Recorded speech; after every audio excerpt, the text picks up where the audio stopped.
kayo? Ako po si Joey Reyes at ito ang Talkies Movies. Ang natatanging palabas na kung saan ang pelikula ay hindi lamang pinapanood, kundi pinag-uusapan at pinag-iisipan. Sa episode na ito, ang pag-uusapan natin ay tungkol sa blockbuster movies. Ano ba ibig sabihin ng isang blockbuster movie? Ano ba ang kailangan para masabi ang isang pelikula ay talagang tumabo sa takilya? Kano ba talaga ang ginagasta sa isang pelikula para masabing talagang kumita na nga ito? At sa episode na ito ay may makakasama ako sa napaka-importanting nilalang sa aking buhay. Siya siguro ang aking kaibigan na maituturing kong panghabang buhay na. Dahil 8 years old pa lang kami ay magkalaro na kami at napakalaki ng impluwensya niya sa aking buhay na hindi ko masasabing ikinabuti ng aking tadhana. The only living legend alive, ang direktor, ang manunulat, at higit sa lahat, ang artistang tinitingala at iniidolo, Direk Manny Castañeda. Hello, hello, hello. Ang intro mo naman. Hello, naiba? Hello, hello, BBF. Mali, BFF. BFF, hindi BBF. Okay. Para ituloy ang aming kwentuhan, huwag kayong aalis. Diyan, dahil ito ang Talkies Movies.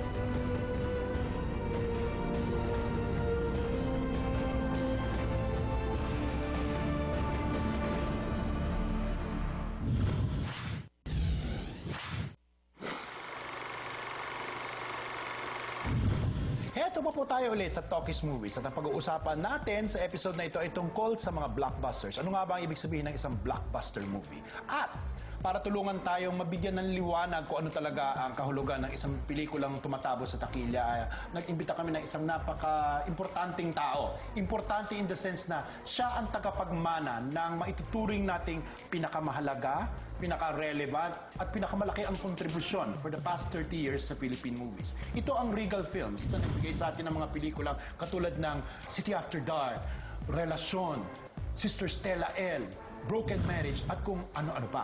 Kung nakikilala natin ang Regal dahil kay Mother Lily Monteverde, después makikilala natin ang tagapagmana ng trono ng Regal Films. Ang anak ni Mother na siyang tagapangalaga at nagpapaandar ngayon ng nasabing studio, si Rosel Monteverde Teo. Di ba? Yay!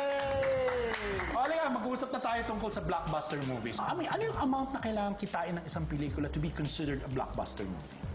There's no official, figure kung ano talagang dapat na sabihin mong blockbuster. So, for us, sa Regal, I can only speak for our company, basta kumita, blockbuster na yun. Okay. Diba? But for that, kasi when you say blockbuster, maybe maganda sa dinig ng mga tao pag sabihin mong nag-100 million ka, pero hindi nila alam ng publiko kung ano yung cost ng pelikula mo. Liwanagin natin isang bagay, perhaps Manny, you can help me pick it up dito. No? Like, magkano ba ngayon ang isang decent movie na ang cost? Yung all-in, including promo at saka kung ano-ano Yung finished product na, lahat na nandiyan na. Siguro average of 20M. 20M. Para kumita ang pelikulang yun, magkano ang dapat umakyat sa box office? Well, now because of the Cinema Evaluation Board, diba? So there's an incentive if you get a graded B, you have, tax rebate. And then if it's an A, you have full tax rebate. Kunyari walang tax rebate. So sa 20M, lang tax rebate. So you multiply it by 3, so 60 million. Bakit by 3? Bakit kailangan by 3? Kasi you share it with the government, local government. In terms of taxes. 30% goes to the cinema. And then, of course, the 30%. 30% yung sa'yo. So actually, 1/3 lang ang nakukuha mo doon sa pinaghirapan mo. Do you feel it's fair na ikaw nagtakahirap, ikaw No, ang isasagot dyan, may magagawa ka ba? Wala kang ba? magagawa. So you do your math, you do the economics of doing this business. All those, given to you na mga taxes aside from our own taxes in the cinema na entertainment, meron ka pang mga other ibang taxes na babayaran implemented by the national government. No, itong tanong natin to, it's been bothering me for quite some time, Rosel. Rosel, sa bawat 10 pelikulang, huwag natin sabihin 10, sa bawat 5 pelikulang Pilipino, ilan ang kumikita ngayon? I would say, ano na ba? 1 out of 5? 1 out of 5. Diba? Mag-culinary na tayo. Pero Rosel, sa record, kunyari, not only for this year, the previous year na rin, magkano ang pinakamalaking gross ng isang pelikulang Pilipino? Yung record-breaking. I think it's the No Other Woman, di ba? No, Private Benjamin. Private Benjamin ang pinakamalaki. Record-breaking. Record. 300M. For the local. For a local movie, siya ang pinakamalaki ang kinita. Tapos ng Private Benjamin, ang sumunod ay No Other Woman. Na No Other Woman is, I think, almost 200M. Yun nga, itatanong ko rin kay Rosel, na kung isa lamang sa bawat 5 pelikula ang kumikita, gaano kalaki ang usually ang ini-invest ng isang producer sa promotions ng pelikula? Percentage. Percentage-wise, 30%. Ganun laki din pala. Malaki din. Malaki din. Well, and you don't even consider the spots that the spots on television, di ba? Oo. Sa 20 million, kunyari, ang production cost mo. Magkano doon, number-wise, ang pupunta talaga sa actual production, yung talagang pang-pelikula? Well, the whole of it. Kasi when you Pero asked hindi me ba a while kasama? ago, I did not consider the promo part and the distribution. Okay. So may mga pagka 25 yan, 30, Yes, oo.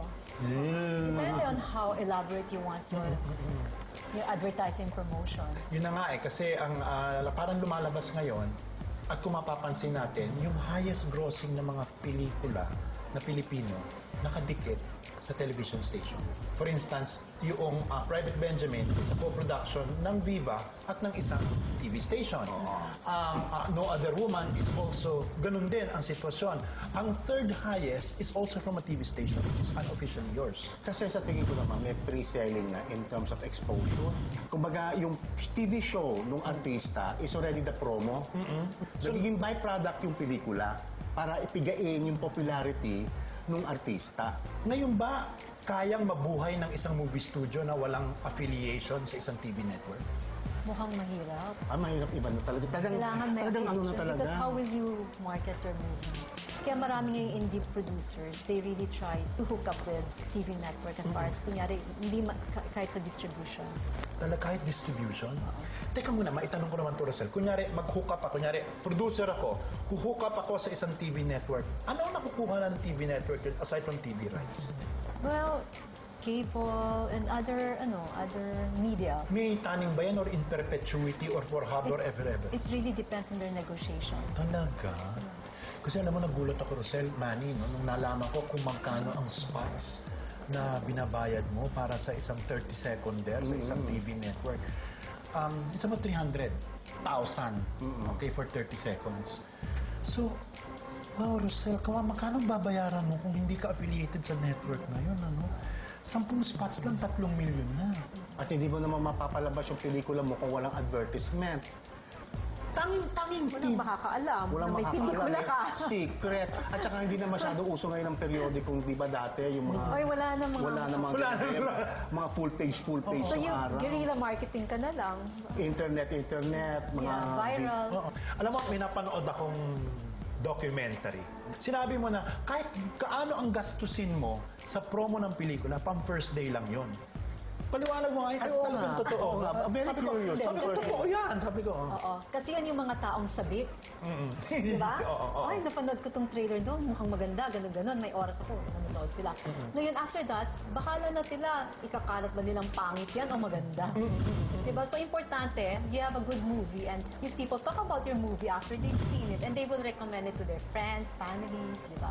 So, the word of mouth is really important. Ano Lalo yan? na mas mahal pa ang sinihan ngayon. Correct. Mas mahal pa sinihan ngayon. Effort na manood ng sine Gastos sa ngayon. isang pamilya, isang Kaya Oo lang nga, kung totoo senior ka. citizen ka.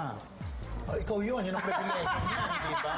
para na lang senior citizen. Anyway, ang isa pang magandang itanong na i-follow up dyan is that ano bang klaseng pelikula ngayon ang talagang pumapatok? Is there a kind of a formula na itong pelikulang itong mabenta? Entertaining. If it's horror, I wanna be scared. If it's a love story, I wanna feel the love. I wanna be kilig. Diba? So, Madaling salita, be it has true to the be genre. True to the genre. Okay. And Ito, challenge ko sa inyong dalawa. Private Benjamin ang pinakamalaki ang kinita. Comedy. It's a comedy, no? Na second movie ito ni Vice Ganda dahil nagsimula sa Pet ng Kabayo. What do you think is the magic kung bakit ganung kalaki ang kinita ng Private Benjamin? Ang alam ko lang kasi, yung sinabi ko, in-explain ko kanina, nabenta na nila yung produkto, tapos byproduct sa kanila ang pelikula. Pero kung bakit umabot ng ganong kalaki, parang medyo naging balin ako. Siguro lang offhand, no? Nakakatawa si Vice Ganda. marami nakaka-appreciate ng kanyang humor. Okay. Ng kanyang style of comedy. Okay. Siguro, ang konsepto nila is that pag pelikula, ando doon na yung the best of the best. The creme de la creme of his style of comedy. And siguro, na-satisfy ng pelikula ang requirements ng audience. Ng comedy. Ng comedy. So, Rosel, anong analysis yun nila, Mother? Ba't ganun kalaki kinita nun? Sikat si Vice ganda. Super sikat, ano? Sa mga kabataan, na nakuha niya yung, yung different age.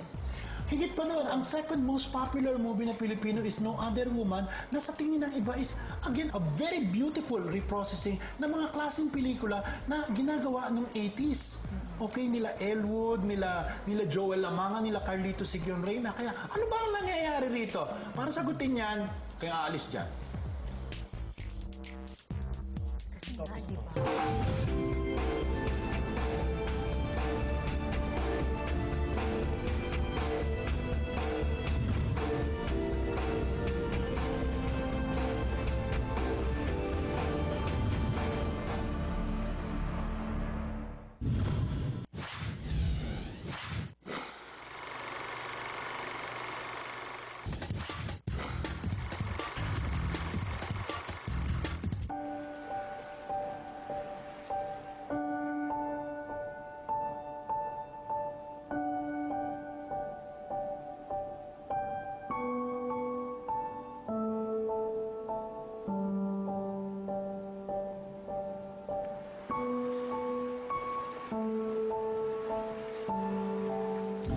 Painit ang usapan dito sa Talkies Movies at pinag-uusapan natin tungkol sa mga blockbuster movies. Ano ba ang ibig sabihin ng isang pelikula para ito'y pumatok? Ang katanungan ko ngayon sa ating dalawang kasama rito is, sa tingin niyo ba guys, ang masa pa ang nanonood ng pelikula ngayon? Well, ako feeling ko, Joey, nag-iba na yung demographics. Okay, could you Parang explain? ang masa lalabas na lang yan pag Christmas. Talagang special occasion or even Mother's Day. Talagang may isa-celebrate sila para lumabas, Okay. di ba? Especially pag Christmas, di ba? Okay. So nowadays, kasi mahal na ngayon ang sinihan. Nasa 200 pesos na. Because of the cost and at the same time, meron naman sila pwedeng gamitin sa perang yun. So talagang pag-iisipan, worth it ba gastusin ko to sa pelikula or gawin ko na lang ibang bagay para magamit ko tong pera somewhere else? Rosel, is that also the reason kung bakit parang mas malaki ang gross ng foreign films dahil nga iba na yung klase ng audience ang nanonood ngayon. Mga, let's say, AB na. Susuportahan ko yan for the record po. Ang highest grossing foreign film ngayon as we speak, okay, is yung The Avengers, no? It grossed more than 620 million pesos. Ibig sabihin, ilang Pilipino ang nanood nun. Hindi. Inuulit. Inuulit-ulit. Inuulit-ulit. Now, tama ang sabi niyo, Rosel, para ma-afford ko na manood ang pelikula ng 2 beses ng tagto 200 pesos each, hindi ako masa. Paano makukumbinsi ang middle class na manood ng Filipino movie? Patay tayo, di ba? Patay. Kaya nga challenge yan, Kaya di ba? talagang, Which means to say, yung... Kasi dapat kumpleto recados ka. Oo, dapat oo. di lang pwedeng basta-basta at ginaya-gaya mo lang kung saan-saan. Oo, Kasi patay sabi nila, ka. napanood ko na yan. comedy pumapatok eh. Oo nga. Ang drama nila sa TV kasi, for all the channels, full production value. Correct. Cinematic na. Oo, correct. Especially pagdating sa finale. And then wala masyadong comedy sa television. Tumpa ka dyan. Pero bakit pagdating sa pelikula, ang mga top rate grosser comedy? Aminin natin, sa film fest, lagi yung comedy ang top grosser. Ang galing ni Marie Castañeda. Wala pa ako sa mood. No, pero tama ka, no? Sa tingin mo ba, Rosel, kapag ang isang artista ay patok sa TV, papatok sa pelikula? Ano sa tingin mo, Joey? Ayoko sagutin nyo, kaya ka tinatanong kita. Hindi lahat. Hindi okay. talaga lahat. Yung maganda kung gusto natin itanong kay Rosel. Rosel, Oh. importante ba para kumita ang isang pelikula na ang artista mo ay star? Well, dapat naman may familiarity pa rin sa face. Hindi yung chinyan. Patakbo mo yung tuwa chinyan. Hindi naman talaga yung hindi naman talagang sobrang sikat na sikat kasi kung aantay ka lang sa artista na sikat, mag-aantay ka sa kanya forever. Kung yun lang ang gusto mong gawan ng pelikula. Pato Manny, may tatanong naman ako sa'yo. Do you think sa panahon to may stars pa? Meron pero pawala na. Ay, paliwanag mo nga yan. May mga stars pa in a sense na merong stars pa gaya na sabihin natin top billing. Kaya lang, as we all know, parang ang bilis ng kanilang transition. Di ba?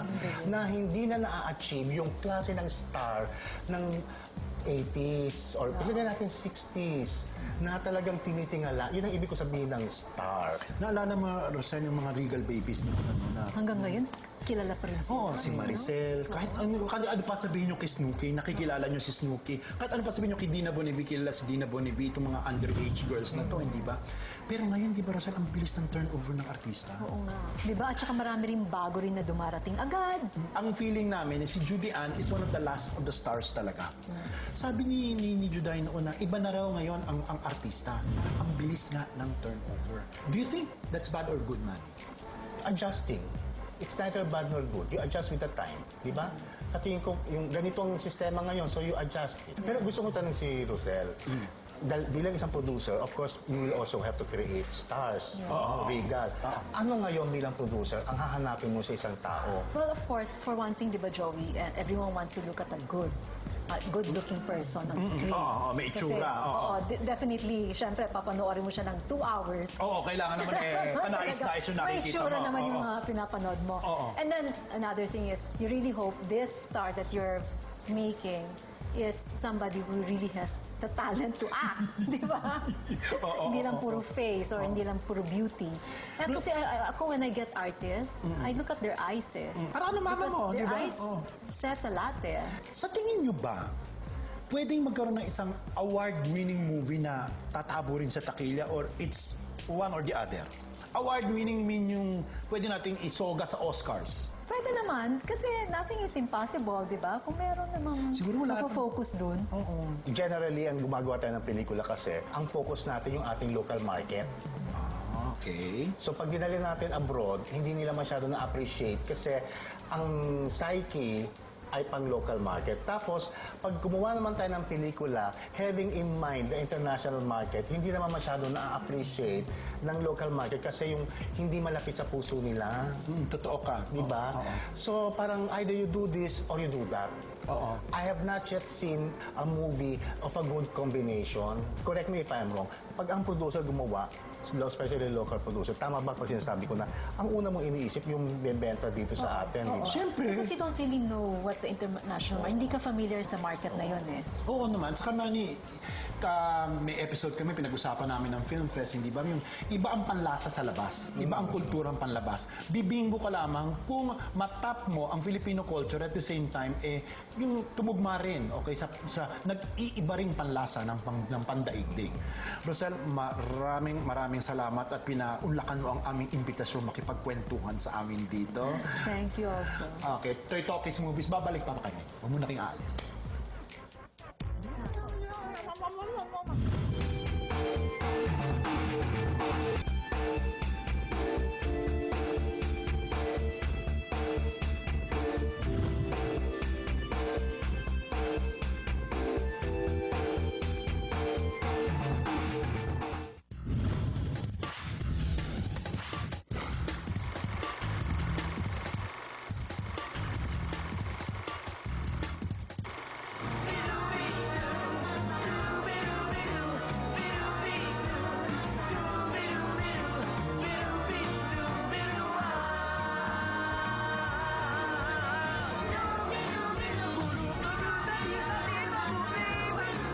Bakit kasi tayo ganito?